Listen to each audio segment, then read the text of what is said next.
Hello everyone. तो हम आज बात करने वाले हैं खेसारी लाल यादव जी और शिल्पी राज का एक बहुत ही बेहतरीन बोलबम सॉन्ग के बारे में, जिसका पोस्टर आ चुका है और फुल वीडियो सॉन्ग का रिलीज डेट भी आ चुका है। और इस गाने को लिखे हैं अखिलेश कश्यप जी और इसमें म्यूजिक दिए हैं रोशन सिंह जी।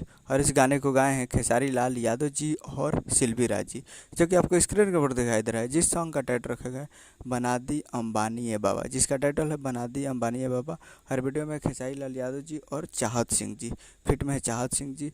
और ये अखिलेश कश्यप जी का लिखा हुआ है, तो बहुत ही बेहतरीन सॉन्ग होगा और ये बहुत ही जल्द आप लोगों को देखने को मिलेगा।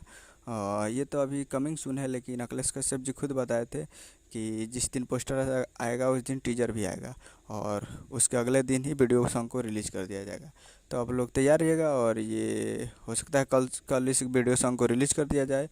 तो आप लोग sorry, Annapurna films Bhojpuri YouTube channel पर तैयारी होगा फुल वीडियो सॉन्ग को देखने के लिए, जो काफ़ी बेहतरीन सॉन्ग है और तगड़ा है। तो तैयारी है, यही अपडेट है। मित्रों, वीडियो चला चैनल को सब्सक्राइब कर कैसे कैसे साइड ले लिया तो लेटेस्ट मिलता है अगले वीडियो में। तब तक के लिए जय हिंद, जय भोजपुरी।